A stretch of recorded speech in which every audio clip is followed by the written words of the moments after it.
Hello YouTube, we are back today with a deck discussion that some of you have been requesting for a little while now, and that is going to be Mastemon. Mastemon for me has always been a very fun deck to play, but I feel like it's lacked some pieces to help it keep pace with some of the more meta decks of the formats that it's been involved with. And now I do believe it's really gotten some gas to cook, especially with the yellow vaccine pieces that we've gotten from BT14.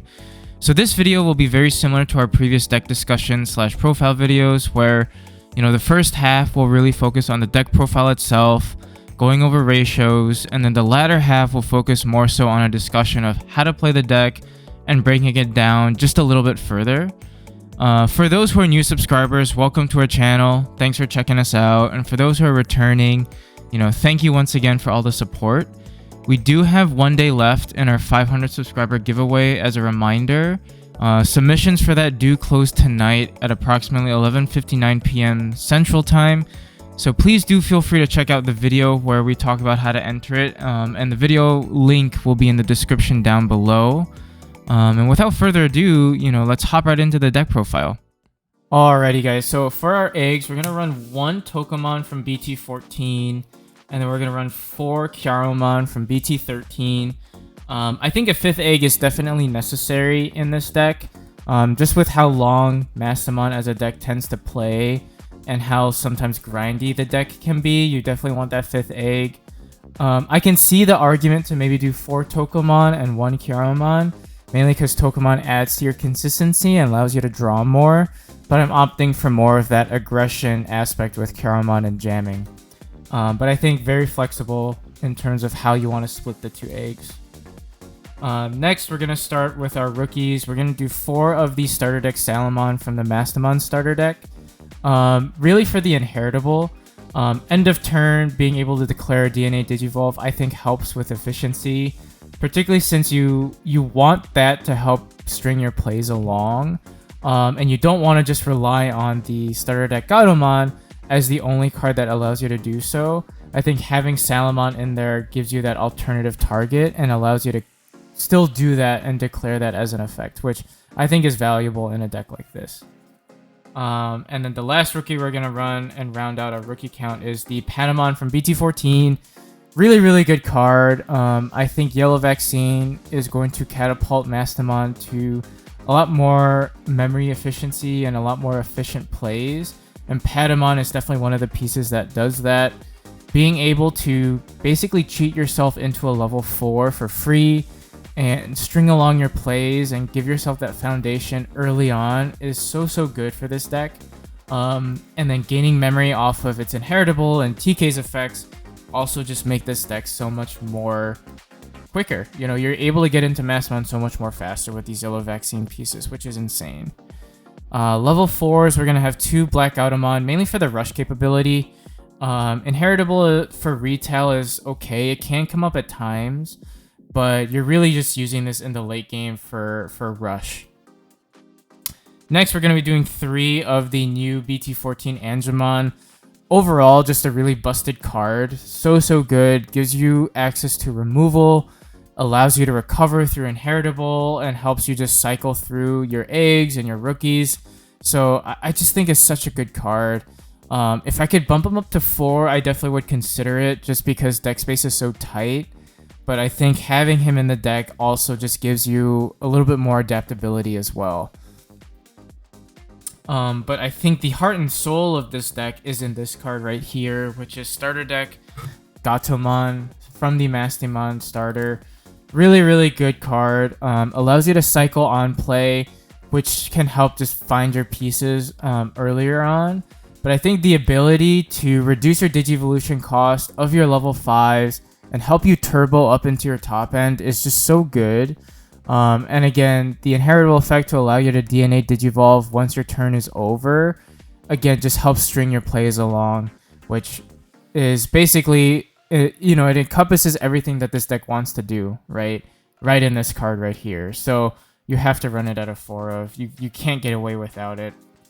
So now going into our level 5s, which is a little bit toolboxy in the way that it's set up, is we're going to run 2 of the starter deck Angemons.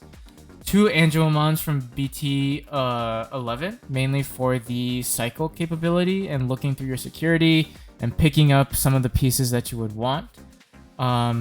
The starter deck Angelomon gives you aggression. You know, being able to have your Phanimon or even your Mastemon swing for 2 checks, now potential with jamming because of Kiramon, I think is really good aggression. We're going to run one of the Magna Angemon, the original Magna Angemon that allows you to recover on play, mainly because you are running Flame Hellscythe, right? This is a Mastemon deck, Flame Hellscythe. Mastemon can play this as well. Being able to just on-play it and recover one, I think still has a lot of value. I'm not running the Magna Angemon Ace because it doesn't hit that DP threshold for Flame Hellscythe, since it is an 8k DP card. So I'm not running him in the deck, and I'm opting, as opposed to him, I'm opting to run this guy at a 1-of. We're going to run 2 of the BT11 Lady Devimon. Being able to pitch a card to help set your trash up and pick up something from trash, I think is extremely high value. And the inheritable to give your stack retaliation is not bad either. So run that at a 2-of. Run 1 of the Lady Devimon from BT3, mainly again to help set your trash up. Being able to Digivolve into it, draw cards, and pitch cards helps you cycle and set up your plays a lot more effectively. So really great early game level 5 to go into, in my opinion. And then rounding out the level 5s is 2 of Lucemon Chaos Mode. Definitely a high value card that we'll be talking about later on. But this gives you so much value from your Mastemon plays, where I think you could consider running him at a 3-of, but I think 3 becomes a little clunky, which is why I'm only running him at a 2-of.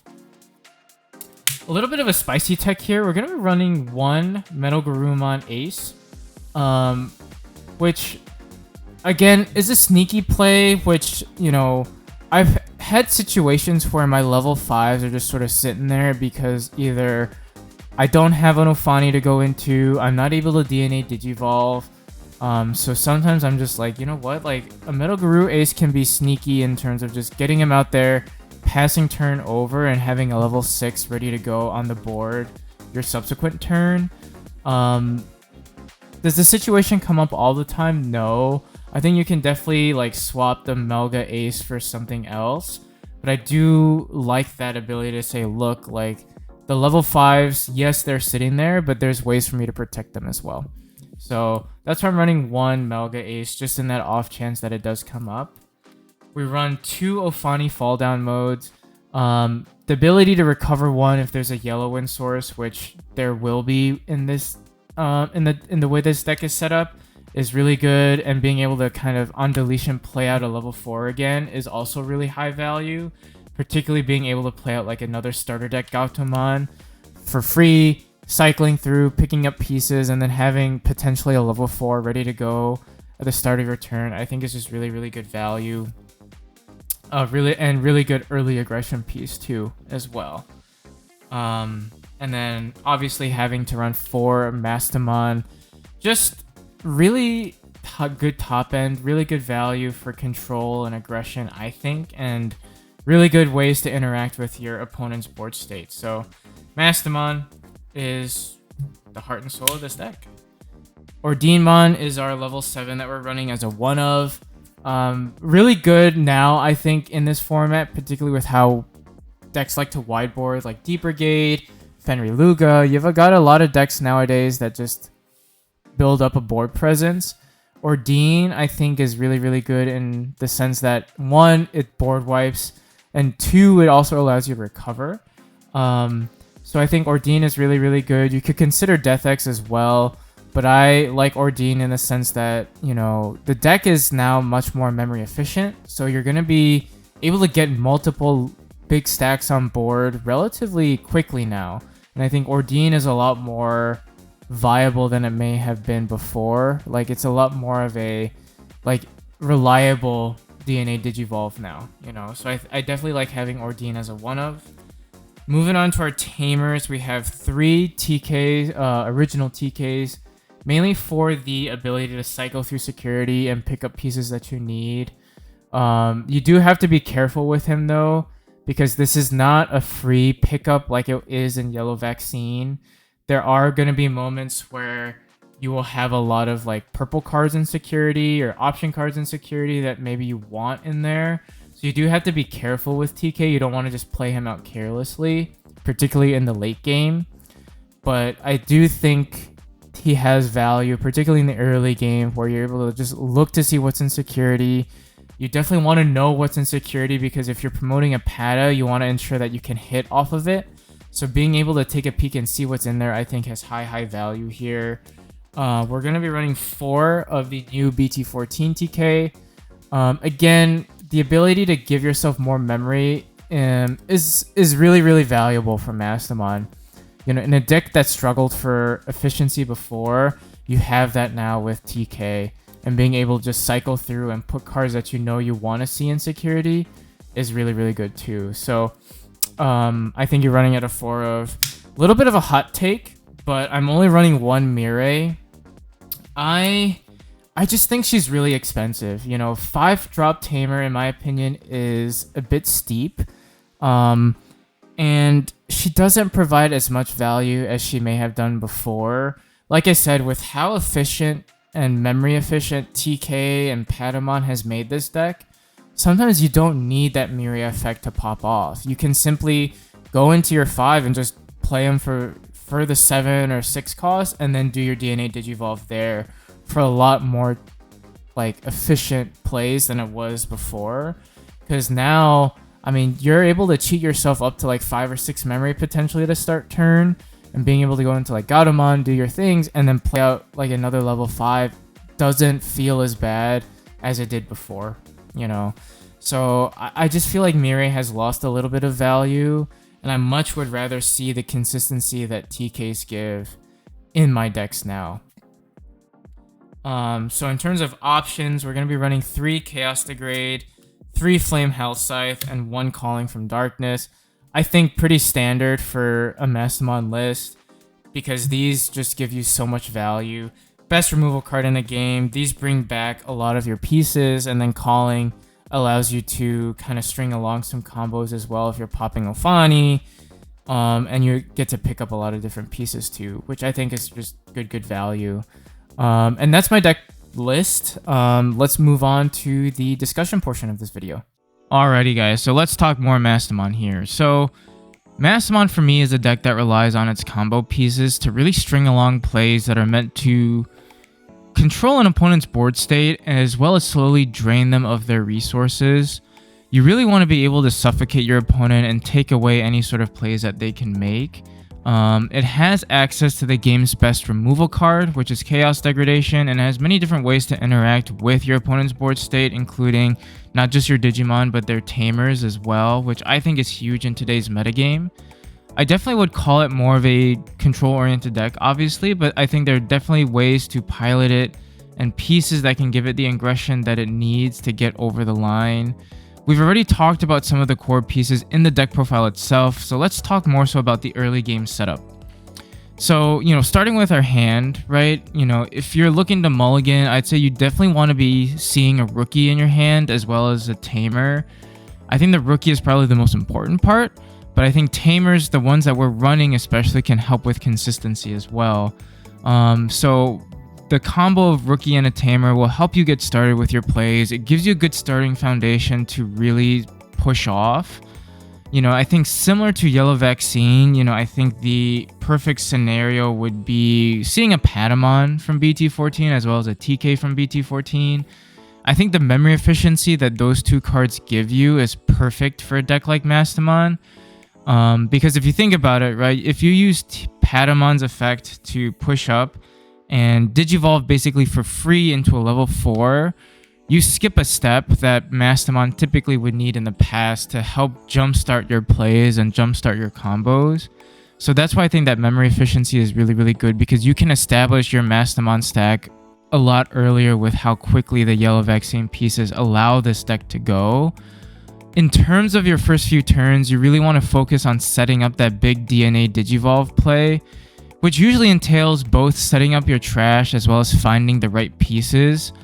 So as you can imagine, right, in a world without these like BT14 Patamon or the BT14 TK, this can be extremely slow and extremely time consuming, which, you know, when you're facing decks like Shine Greymon, OTK decks like Melga, even now Fenrir Luga, right, like you're gonna be outpaced extremely quickly before you're even really able to make a play. So, you know, you really want to be able to boost your efficiency plays, you know. I think if you're in a hard spot, you know, just hard slamming a starter deck Gatomon is never a bad play either, especially in the early game, because your opponent typically won't have what they need to respond to it, you know, at least within like turns 1 and 2. So just slamming down a Gatomon to help with your search and help accelerate your plays also is not a bad, you know, alternative turn 1 play or even turn 2 play. I think seeing your original TK Tamers, the one that allows you to cycle through security, is also very good, because that allows you to see, okay, like what you're working with, right? Especially if you have a Patamon set up in the back, you know, it's not as consistent as it would be in Yellow Vaccine. So being able to take a look into your security a lot earlier, seeing what's in there, basing your, you know, plays off of what you see can be helpful. And also just giving you that memory to begin turn at 3 is really, really good. I usually prioritize my first stack to go into like something like Ophani fall down mode. I'm not usually looking to Mastemon super early. If I can, I'll take it, right? But usually if I'm sort of looking for that first stack, it's Ophanimon, mainly because it's good for early aggression, right? If you can get the starter deck Angelmon underneath it and get Ophanimon as well, you could potentially be swinging for 2 checks. On deletion, you get to play out another level 4, set up your trash with level 5s and other pieces that you may want in there. So I just think that having an Ophani early is really good for that early poke, as well as just helping you cycle through pieces, look through security, set up your trash, and all that good stuff. Usually my on deletion from Ophani, I'm able to play out like another starter deck Gatomon, right? Which then allows you to cycle through, pick up pieces, and if your opponent can't deal with that Gatomon, then you're ready to go next turn just very quickly. Now to talk about the big combo play and getting into the nasty masty. You do string along a lot of different effects, so it's very important to know what they are and how you can sequence them to your advantage. I believe that Mastemon's real value comes off of the DNA digivolving. You never really want to hard digivolve Mastemon, mainly just because a lot of what it wants to do relies on that DNA mechanic. For those who don't know what DNA digivolving entails, really briefly, you know, you basically require 2 cards of the same level in Mastemon scenario, 2 level 5s, 1 yellow, 1 purple, and then you combine the stacks for a 0 cost, which classifies as DNA Digivolution. So you have 1 larger stack stemming from 2 that you have in the field, similar to what the show is like, right? Now, Mastemon upon DNA Digivolving allows you to place a Digimon card from your graveyard into your security stack, cycle through your security, and you get to choose to play out 1 Digimon card. It then allows you to delete an opponent's Digimon of that same level. So that's a lot that it can do on DNA Digivolving. If you're hard Digivolving, you basically can just put you basically recover 1 from your graveyard, which is not bad, but also like not as effective as, say, the DNA Digivolution effect, right? Now, also note that this is an all turns effect, being that if you play out a Digimon by effect, you can pop something of the same level on your opponent's board. So if you're playing things via effect, say during your opponent's turn, whether they hit like a Flame Hell Scythe or something that brings a card back into play, you can pop something of that same level. So do keep that in mind. Also note that if you are doing that DNA Digivolving play out from security, you don't recover 1. You know, you can still activate, as some of our viewers have pointed out in previous vids, that, you know, adding something to security still procs your TK and your Patamon effects to gain memory, but you don't necessarily recover 1 off of that effect. So do keep that in mind. So, you know, a lot of times you have to make that decision of, well, what do you want to play off of this effect, right? I think your best option by far is Lucemon Chaos Mode. Chaos Mode on play through Mastemon's effect pops to level 5, but its inherent effect on play is to pop a level 6 or a tamer on your opponent's board, which is very, very valuable. Being able to either delete a big body, take away a tamer that they'll need is just such high value for this deck. And also to note, it is something that you can use to DNA Digivolve as well, right? If you play out a Lucamon and you have another stack that's viable, you could potentially DNA Digivolve with Lucamon and go into another Mastemon as well and get multiple Masties on the board, which is absolutely suffocating, But that being said, I do think this deck also gives you a wide toolbox of options that you can choose to play at a level 5 with, depending on the situation. And I think that's what makes this deck a little bit fun, is because you can choose to adapt to what your board state is looking like, what your opponent's board state is, and what you want to do. You can choose like Magna Angemon, the original Magna Angemon that allows you to just recover one. You can choose the Angelomon from the starter deck that on play allows you to neg security checks on something. You can choose Lucamon, which is what we just talked about. And that's really the general concept of this deck in, overall, right? Which is you want to be able to use the tools in your arsenal to try to control the board state, control what your opponent wants to do, and be able to suffocate them in a way where you're draining them of their resources. You're setting up your board so that when you do end up going for game, it's almost as if it's, pretty definitive, right? You never go for like an OTK play, I feel like, with Mastemon. I feel like it's very like you chip with your big stacks. If you can get an early aggression swing with Ophani, that's great, because then what you can do is just set up your Mastemon board, control the situation, and then get enough bodies out where once you start swinging, you basically are going for game, At least that's how I typically will like to play the deck. And that's really the overall sort of mechanic of what Mastemon wants to do. Some strengths of this deck are certainly a good combination of what we see in both yellow and purple decks in general. You get great cycle ability through your security, and you get to really filter out what you want to see in there and what you don't want to see in there, which I think is really, really nice. It makes your security a lot more dynamic compared to what other decks are. And I think you do have the potential to kind of recover and sort of finagle your ways out of certain scenarios because of just how toolboxy this deck is. You do have access to the game's best removal option and Chaos Degradation, which, particularly with how these big stack decks are and how less protection is floating around, I think Chaos Degrade is a really, really good card still.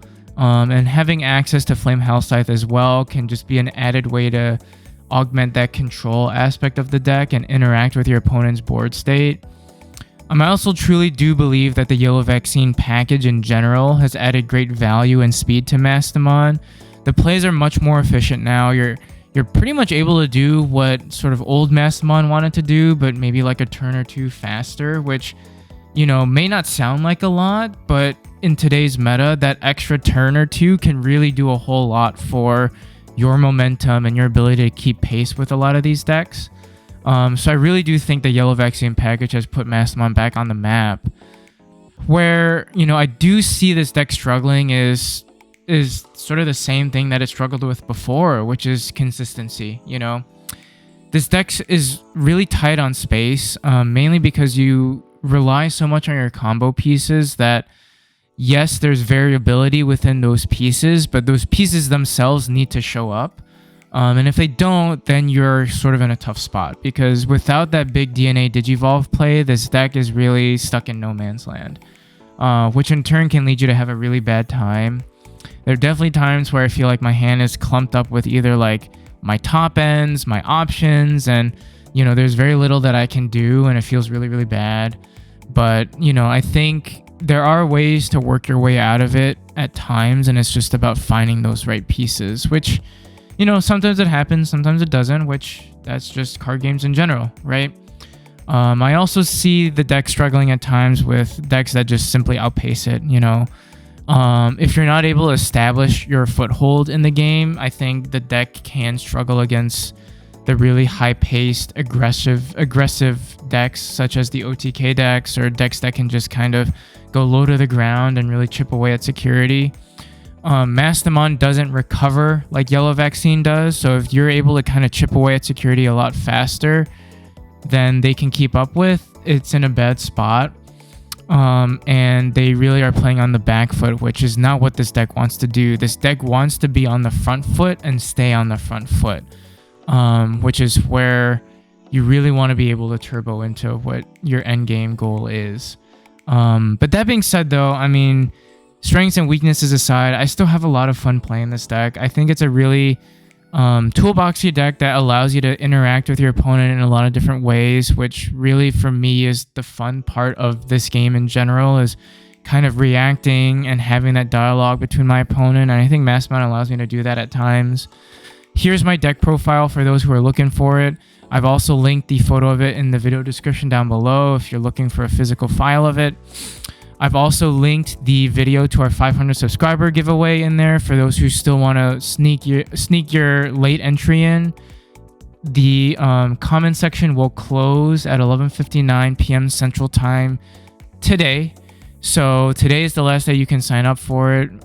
So if you want a chance at winning a box of BT14, please feel free to comment in that video. And thank you guys for tuning in. You know, hopefully you guys enjoy this video. Let me know what you guys think of my build. Let me know what you guys may do differently. And we'll catch you on the next one. See you guys.